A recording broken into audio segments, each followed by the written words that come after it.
Welcome to Shriji food. આજે હું તમને શીખવાડવાની છું શીતળા સાતમ માટે એક બીજી રેસીપી, ગુજરાતી હાંડવો. ગુજરાતી હાંડવો આજે આપણે ઓથેન્ટિક વેથી જેના કુકરમાં બનાવીએ છીએ એને કેવી રીતે બનાવવો એ હું તમને બતાવવાની છું. આપણે ગઈકાલે ખાટા ઢોકળા શીખ્યા હતા, તો આજે હાંડવો બનાવીશું. આને બનાવવો ખૂબ જ ઇઝી છે. તમે જો હિન્દીમાં જોવા માગતા હો આ વિડીયોને તો ડિસ્ક્રિપ્શન બોક્સમાં એની લિંક આપેલી છે. તો આને બનાવવાનું શરૂ કરીએ. તમને જો આ વિડીયો પસંદ આવે તો એને લાઇક કરી ચેનલને સબસ્ક્રાઈબ કરવાનું ના ભૂલશો. હાંડવો બનાવવા માટે પણ મેં હોમમેડ લોટ જ યુઝ કર્યો છે અને 4 કપ લોટ લઈને એને ફર્મેન્ટેશન થવા માટે મૂકી દીધો હતો. તો આ રેડી છે. હવે હાંડવાના કુકરની સાથે જે મોલ્ડ આવે છે એમાં આ રીતે માટી ભરી દેવાની છે. હવે હાફ કપ ગોળ અને હાફ કપ મરચાંને આપણે મિક્સરમાં ક્રશ કરી લેવાના છે. તમે જો ખાટો હાંડવો બનાવવા માંગતા હો તો ગોળ ના એડ કરો. હવે આ ક્રશ થઈને રેડી છે. હાંડવાના ખીરાને મેં હલાવી લીધું છે. એમાં 250 ગ્રામ છોલીને છીણેલી દૂધી આપણે એડ કરવાની છે. હવે એમાં વાટેલા મરચાં અને ગોળ એડ કરી દઈશું.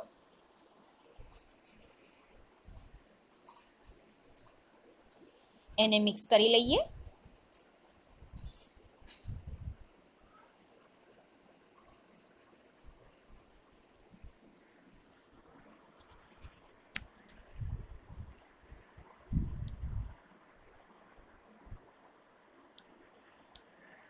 આ મિક્સ થઈ ગયું છે. તો હવે આપણે 3/4 કપ તેલ લઈને એને ગરમ કરવા માટે મૂકી દઈશું. હવે આમાં બાકીના મસાલા કરીએ. 2 ટેબલસ્પૂન લાલ મરચું યા ફિર સ્વાદ પ્રમાણે, 1 ટીસ્પૂન હળદર, સ્વાદ પ્રમાણે મીઠું એડ કરીશું અને આ બધાને મિક્સ કરી લઈએ.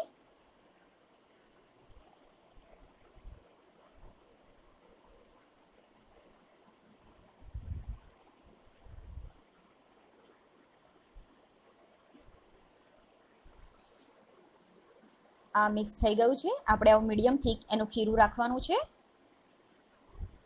હવે હાંડવાના કુકરને તેલથી ગ્રીસ કરી લેવાનું છે.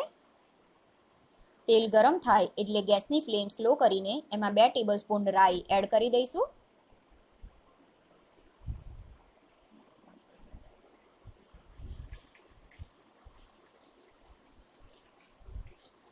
વન ટીસ્પૂન જીરું,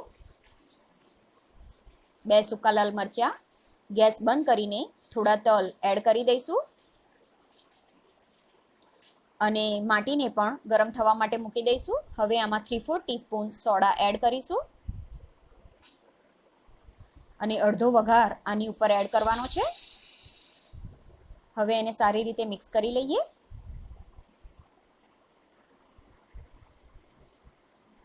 આપણે આ બધું મિક્સ કરીશું ત્યાં સુધીમાં માટી પણ પ્રીહીટ થઈ જશે.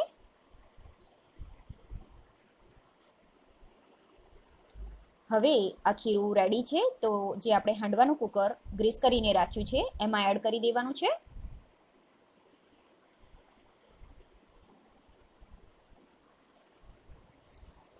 હવે એના ઉપર થોડો લીમડો એડ કરી દઈશું અને જે અડધો વઘાર રાખ્યો છે એ આની ઉપર એડ કરી દેવાનો છે.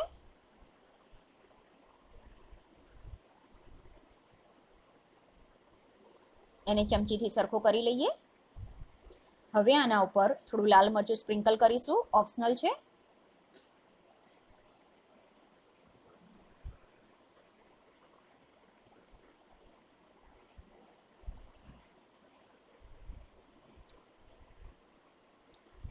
હવે આના ઉપર થોડા શેકેલા તલ સ્પ્રિંકલ કરીશું.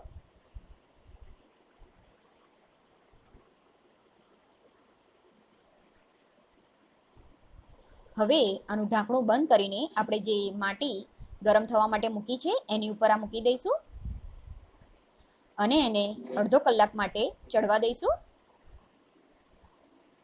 અડધો કલાક પછી આપણે ચેક કરી લઈએ. તવીથો નાખીને આપણે ચેક કરવાનો છે. તવીથાની ઉપર થોડો લોટ ચોંટ્યો છે, એનો મતલબ હજુ આને 5 મિનિટ થવા દઈશું.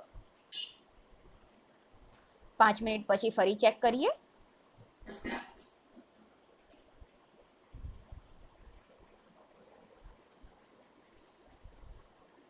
હવે તવીથો ક્લીન છે તો ગેસની ફ્લેમ બંધ કરી દઈશું અને આને અડધો કલાક માટે સીજવા દઈશું.